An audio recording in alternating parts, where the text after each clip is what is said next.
چلے جائیں، جلدی ہے ہمیں، سردیاں گرمیوں میں بدل جائیں، گرمیاں سردیوں میں بدل جائیں، ہم تو اس سرکل ہی سے نہیں نکلتے۔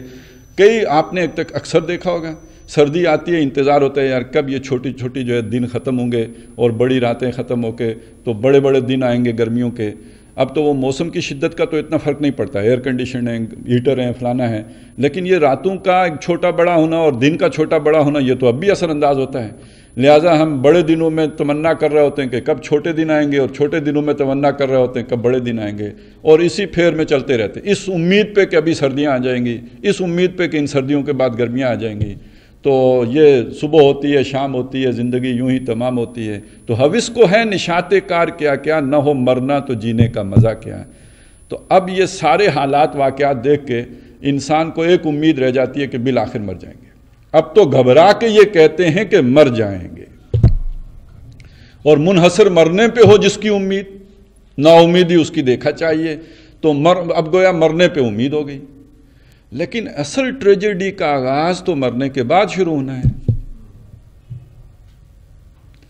اگر تو مسئلہ یہ ہے کہ یہ جو موت ہے اس نے سب کو برابر کر دیا، ڈیتھ دا لیولر، تو پھر تو کہانی ختم، معدوم کالعدم ہو گئے۔ لیکن اگر موت کے آگے مزید زندگی ہے اور اس زندگی کا حساب کتاب بھی ہے، تو پھر در حقیقت اس میں جو اس کا نقشہ کھینچا گیا ہے، یا ایھا الانسان انک کادح الی ربک قدحا فملاقی، اے انسان یہ دنیا میں مشقتیں، غم، دکھ، تکلیفیں سہتا ہوا بالآخر تو نے جا کے اپنے رب سے ملاقات کرنی۔ اب رب کے سامنے جا کے کھڑا ہو گیا، آپ ذرا تصور کیجئے، ذرا اپنے اوپر اس کیفیت کو طاری کر کے دیکھیے، پیشی ہو رہی ہے، رب مالک، آقا، ماسٹر۔ ہمارے تو دفتر سے لیٹر آ جائے ایکسپلینیشن کا، 3 دن نیند نہیں آتی۔ اب وہاں ایکسپلینیشن ہی ہونی ہے، پوچھا جانا ہے نا کیا کیا ہے۔ 5 سوال ہیں، یہ جو زندگی دی تھی یہ کدھر کھا کے آئے ہو، کدھر لگائی ہے، اور زندگی کا جو گولڈن ایرا تھا جوانی کہاں کھپائی ہے، مال کمایا کہاں سے ہے، مال خرچ کہاں پہ کیا ہے، جو علم دیا تھا اس کو حاصل کیا، عمل کتنا کیا ہے۔ 5 سوالوں کا جواب۔ وہاں جو ناکام ہو گیا، وَإِنَّهَا لَنَارٌ أَبَدًا، تو پھر ہمیشہ کی آگ ہے۔ اب وہ آگ وہ تو بلیک ہول ہے جس سے نکل ہی نہیں سکتے، لا يَمُوتُ فِيهَا وَلَا يَحْيَا، نہ وہاں زندوں میں ہے نہ مردوں میں ہے۔ یہ کھانا بھی، اب ہم نے اس اپنے کھانے کو جو بڑا ذائقہ دار اللہ نے بنایا تھا، اس کو اور کتنا ڈیلیشیس کیا تب ہمارے حلق سے نیچے اترتا ہے۔ اس میں مسالے ڈالو، بھونو، یہ کرو، فوڈ سٹریٹ ہے، یہ سب کیا ہے، یہ ہمارے ذوق کی علامت ہے۔ اور وہاں کھانا کیا ہوگا، زخموں کا دھون، اور وہ جو ہے وہ زقوم کا درخت، جس کے بارے میں آتا ہے کھائیں گے، وہ کھاتے ہی جو ہے وہ جا کے تو پیٹ میں اس طرح وہ ابال پیدا کرے گا، مروڑ اٹھیں گے جیسے ہنڈیا ابلتی ہے، اور اس کے بعد جب پیاس لگے گی تو وہ پانی پینے کو ملے گا کہ جو منہ کے قریب لایا جائے گا، منہ جھلس جائے گا، چہرہ جھلس جائے گا، منہ وہ اندر تو کیا جائے، اس سے پہلے چہرہ جھلس جائے گا، اور اوپر سے جب یہ ڈالے جائے گا تو سارا کچھ جو ہے وہ نکل جائے، جلد بھی اتر جائے۔ اب یہ 1 دن کا، 2 دن کا، 3 دن کا، 4 دن کا مسئلہ نہیں ہے، سال ہا سال، ابدا، ہمیشہ کے لیے یہ مسئلہ ہے۔ اب ذرا اس خسارے کا اندازہ لگائیں۔ ذالک ھو الخسران المبین، جو اس خسارے میں چلا گیا وہ تو سب سے بڑے خسارے میں چلا گیا۔ اب ذرا آیت کو دیکھیں، ان الانسان لفی خسر، بے شک انسان خسارے میں ہے۔ اور میں نے وہ حدیث آپ کو سنائی، 1000 میں سے 999 خسارے میں اگر ہیں تو انسان سارا ہی خسارے میں ہے۔ انسان کے اس خسارے کے اوپر گواہ بنایا زمانے کو، والعصر ان الانسان لفی خسر۔ اب اس کا تعلق گواہی کیا ہے؟ انسان کی پیدائش وقت معین میں ہے، زمانہ گواہ ہے۔ انسان کا یہ سارا سفر جو حضرت آدم علیہ السلام سے شروع ہوا جہاں آج پہنچا ہے، زمانے کی نگاہوں کے سامنے ہے۔ قیامت جب واقع ہوگی وہ زمانے کے وقت اندر ہوگی، اور جب یہ حساب کتاب کے لیے انسان کھڑا ہوگا زمانہ وہاں بھی موجود گواہ کے طور پر، اور یہ جو دوزخ کا وقت ہے، پیریڈ ہے، یہ بھی زمانہ وہاں بھی موجود۔